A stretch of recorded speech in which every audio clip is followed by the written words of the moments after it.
ሰላም ጤና ይስጥልን የተወደዳችሁና የተከበራችሁ የአገው ሚዲያ ተከታታዮቻችን እንደምን ሰንብታችኋል? አገው ሚዲያ ዛሬም እንደትናንቱ ትኩስና ታማኝ መረጃዎችን ይዞላችሁ መጥቷል። ሰናይ ቆይታ እንዲሆንላችሁ አገው ሚዲያ መልካሙን ሁሉ ይመኛል።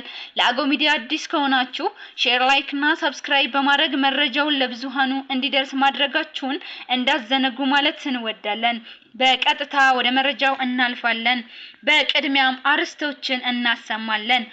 አየው እርሻ ልማትና የክልሉ መንግስት ፋኖን እያደራጁ ነው ተባለ። በስፋት የምናሰማችሁ ይሆናል።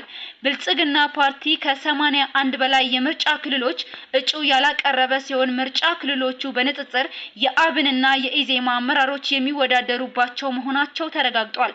በዝርዝር የምንመለከተው ይሆናል። የኢትዮጵያ ሀገራዊ ምክክር ኮሚሽኑ በትግራይ ጉዳይ ከ22 ጊዜ በላይ ውይይት ካደረገ በኋላ በክልሉ አጀንዳ ለመሰብሰብ አስቻይ ሁኔታ የለም ሲል አስታወቀ። በስፋት እንመለከተዋለን። ወደ ውጭ ዜና ስናልፍ ኢራን ከ1 ሚሊዮን በላይ ተዋጊዎችን ስታዘጋጅ አሜሪካ ደግሞ የ48 ሰዓት ቀነ ገደብ ሰጣለች። እንዳስሰዋለን። ወደ ዝርዝሩ አለፍን። አየው እርሻ ልማትና የክልሉ መንግስት ፋኖን እያደራጁ ነው ተባለ። አየው እርሻ ልማትና የክልሉ መንግስት ፋኖን እያደራጁ ነው የሚሉ መረጃዎች በስፋት እየወጡ ነው።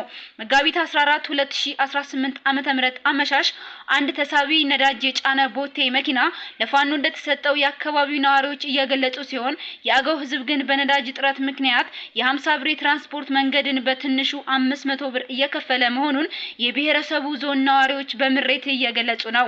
የብሔረሰቡ ዞን አመራር ለአገው ህዝብ ሳይሆን ለጽንፈኛው ቡድን እየሰራ መሆኑን የገለጹት የአገው ሚዲያ ምንጮቻችን በነዳጅና በናፍጣ ምክንያት ደግሞ በከፍተኛ ሁኔታ እጅና ጓንት ሆነው እየሰሩ መሆናቸውን ህብረተሰቡ በስፋት እየገለጹ ነው። የትራንስፖርት ችግር ያሰቃያቸው የአየው ጓግሳ ነዋሪዎች እኛ እየተሰቃየን ነዳጅ ለምን ለጽንፈኛው ቡድን ይሰጣል ሲሉ የሚመለከተውን አካል የጠየቁ ሲሆን ተዘርፎ ነው የሚል ምላሽ እንደተሰጣቸው የችግሩ ገፋት ቀማሾች ለአገው ሚዲያ አረጋግጠዋል።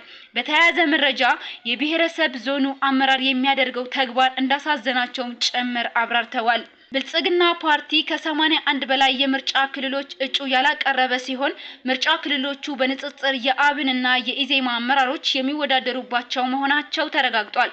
ገዢው ብልጽግና ፓርቲ የአማራ ብሔራዊ ንቅናቄ አብንና የኢትዮጵያ ዜጎች ለማህበር ፍትህ ኢዜማ አመራሮች ላሉት የምርጫ ክልሎች በእጩነት አላቀረበም።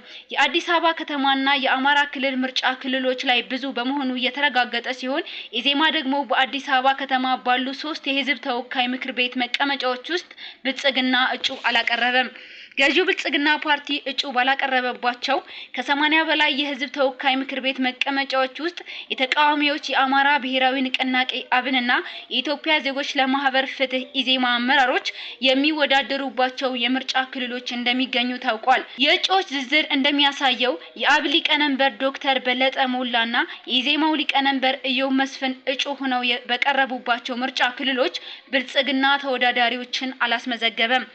አብን 6 የስራ አስፈጻሚ አባላቱን ለምርጫ ያቀረበ ሲሆን እነዚህ የፓርቲው አመራሮች ለፓርላማ አባልነት በሚወዳደሩባቸው ስፍራዎች ገዢው ፓርቲ አይቀናቀናቸውም። ግንቦት 24 2018 ዓ.ም ይካሄዳል ተብሎ ለሚጠበቀው 7ኛው አጠቃላይ ምርጫ 10919 የፖለቲካ ፓርቲና የግል ተወዳዳሪዎች በእጩነት ቀርበዋል። ብልጽግና ፓርቲ 2950 እጩዎችን በማስመዝገብ በቀዳሚነት የተቀመጠ ሲሆን ተቃዋሚው ኢዜማ ደግሞ 1256 ተወዳዳሪዎችን በማቅረብ ሁለተኛ ደረጃ ይዟል። ሌላኛው ተቃዋሚ ፓርቲ አብን ለዘንድሮ ምርጫ ያቀረበው 70 እጩዎችን ነው። በዚህም ውስጥ 16 ያህሉ ለህዝብ ተወካይ ምክር ቤት ይወዳደራሉ። የኢትዮጵያ ብሔራዊ ምርጫ ቦርድ መረጃ እንደሚያመለክተው ግንቦት ላይ ውድድር የሚካሄድባቸው አጠቃላይ የህዝብ ተወካዮች ምክር ቤትና የክልል ምክር ቤት ወንበሮች ብዛት 3463 ነው። የእጩዎች ዝርዝር መሰረት ገዢው ብልጽግና ጨምሮ አንድም የፖለቲካ ፓርቲ ለሁሉም አገሪቱ ምክር ቤት መቀመጫዎች መወዳደር የሚያስችል እጩ አላቀረቡም። ብልጽግና ፓርቲ 547 መቀመጫዎች ላሉት የህዝብ ተወካዮች ምክር ቤት ያቀረበው 466 እጩዎችን ብቻ ነው። ይህ ገዢው ፓርቲ በዘንድሮ መቀመጫ በ81 የህዝብ ተወካዮች ምክር ቤት መቀመጫ ላይ እንደማይወዳደር ያሳያል። ፓርቲው በአማራ ክልል ከማይወዳደርባቸው የህዝብ ተወካዮች ምክር ቤት መቀመጫዎች መካከል ለሰባቱ ተቃዋሚው አብን አመራሮችና አባላቱ እጩ አድርጎ ያቀረባቸው ናቸው። ከነዚህም ምርጫ ክልሎች አንዱ የአብን ሊቀመንበር እንዲሁም በጠቅላይ ሚኒስትር አብይ አህመድ ካቢኔ ውስጥ የቴክኖሎጂና ኢኖቬሽን ሚኒስተር የሆኑት ዶክተር በለጠ ሞላ የሚወዳደሩበት ራያ ቆቦ ነው። ብልጽግና በዚህ ምርጫ ክልል ለክልል ምክር ቤት የሚወዳደሩ እጩዎችን ቢያቀርብም ለተወካዮች ምክር ቤት ግን ተወካዩን አላስመዘገበም።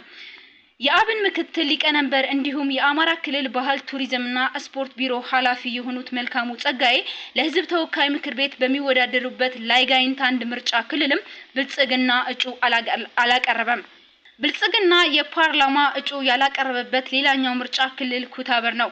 በዚህ ምርጫ ክልል የአዲስ አበባ ከተማ የመንግስት ንብረት አስተዳደር ባለስልጣን ዋና ስራ አስኪያጅና የአብን የህግ ጉዳዮች ኃላፊ የሆኑት አቶ ዩሱፍ ኢብራሂም ይወዳደራሉ። አብን ለምርጫ ያቀረባቸው 6 ስራ አስፈጻሚዎች ለሚወዳደሩበት ወንበር ገዢው ፓርቲ አይወዳደሩም። የአብን የህዝብ ግንኙነት ኃላፊ እንዲሁም የኢትዮጵያ ፖስታ አቅርቦት እና ፋሲሊቲ ቺፍ ኦፊሰር የሆኑት አቶ ጋሻው መርሻ የሚወዳደሩበት እስት አንድ ምርጫ ጣቢያ በተመሳሳይ ብልጽግና ለተወካዮች ምክር ቤት እጩ አላቀረበም። የፓርቲው ስራ አስፈጻሚ የሆኑት አቶ ዳምጦ ተሰማና ማሩጃኔ በእጩነት በተመዘገቡባቸው ቦታዎችም ገዢው ፓርቲ አይወዳደርም። የቀድሞው የፓርቲው አመራር ጣሂር ኢብራሂም አብንን ወክለው በቀረቡበት የህዝብ ተወካዮች ምክር ቤት መቀመጫም ከብልጽግና ጋር አይፎካከሩም። ገዢው ፓርቲ በአዲስ አበባ ከተማ ከማይወዳደርባቸው 3 የህዝብ ተወካዮች ምክር ቤት መቀመጫዎች ውስጥ በሁለቱ በእጩነት የቀረቡ የተቃዋሚው ፖለቲካ ፓርቲ ኢዜማ አመራሮች ናቸው። ለ7 ዓመታት ገደማ ፓርቲውን ሲመሩ ከነበሩት ፕሮፌሰር ብርሃኑ ነጋ የካቲት መጨረሻ ላይ ኃላፊነቱን የተረከቡት ኢዮ መስፍን ለተወካዮች ምክር ቤት የሚወዳደሩት ከአዲስ አበባ ከተማ ምርጫ ክልል 18 ነው። ይህ ምርጫ ክልል ብልጽግና እጩ ካላቀረበባቸው የህዝብ ተወካዮች ምክር ቤት መቀመጫዎች አንዱ ነው። የኢዜማ ምክትል ሊቀመንበር አቶ ንጋቱ ወልዴ ከሚወዳደሩበት ደግሞ በምርጫ ክልል 23 ሲሆን በዚህም ስፍራ ብልጽግና እጩ አላስመዘገበም። ገዢው ፓርቲ የማይወዳደርበት ሌላኛው የአዲስ አበባ ከተማ የተወካዮች ምክር ቤት መቀመጫ የሚገኘው በምርጫ ክልል 11 ነው።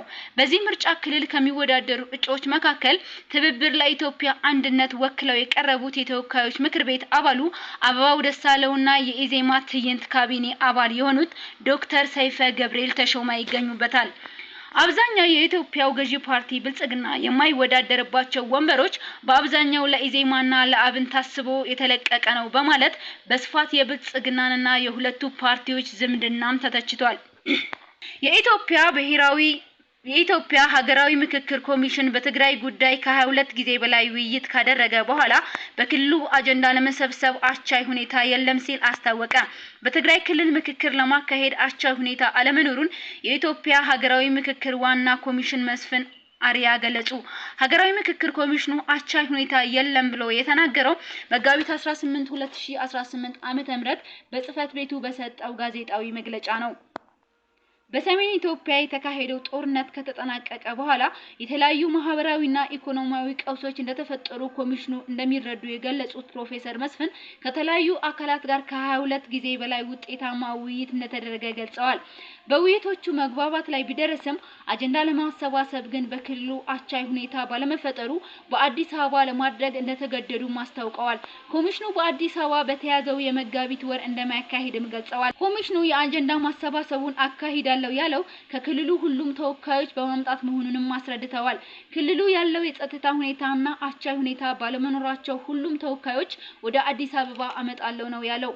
ኮሚሽኑ አክሎም ለክልሉ ተወላጆችና የህዝብ ተወካዮች ምሁራንና ፖለቲካ ፓርቲዎች አሁንም ቢሆን መተው መሳተፍ አለባቸው ብሏል። ከ70 በላይ የሚሆኑ ተወላጆች እስከ መጋቢት 17 2018 ዓ.ም ድረስ በዲጂታል መንገድ ጥያቄ አቅርበው ተቀባይነት አግኝተዋል ያለው ኮሚሽኑ ስራውን 93% አጠናቅቅ ያለው ያለ ሲሆን ቀሪው ትግራይ ነው ብሏል።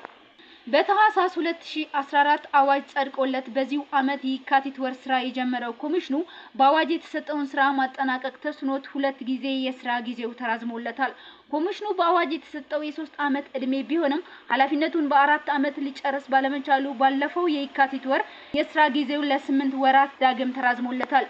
ይሁን እንጂ ሀገራዊ ምክክር ኮሚሽኑ ትግራይ ክልል ብቻ ሳይሆን በአማራ ክልልና በኦሮሚያ ክልል ብዙ ቅሬታ እንዳለው በስፋት ይገልጻል። ኢራን ከ1 ሚሊዮን በላይ ተዋጊዎችን ስታዘጋጅ አሜሪካ ደግሞ የ48 ሰዓት ቀነ ገደብ ሰጣለች። በመካከለኛው ምስራቅ ያለው ወታደራዊ ውጥረት ወደ ከፋ ደረጃ መሸጋገሩን የሚያሳዩ መረጃዎች እየወጡ ነው። ኢራን በአሜሪካ ሊሰነዘርብኝ ይችላል ላለችው የምድር ወረራ ምላሽ ለመስጠት ከ1 ሚሊዮን በላይ ተዋጊዎችን በተለያዩ የጦር ክፍሎችና ተጠባባቂ ኃይሎች ውስጥ ዝግጁ ማድረጓን አስታውቃለች።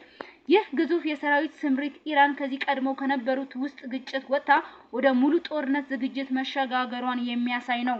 ሀገሪቱ ያሳለፈችው የምድር ጦር መደበኛ ያልሆኑ ታጣቂዎችና የአየር አካባቢዎች የጥቃት ስልቶችን አሜሪካ ልታስበው ለምችለው ማንኛውም ጥቃት ምላሽ ለመስጠት የተዘጋጁ ናቸው ተብሏል።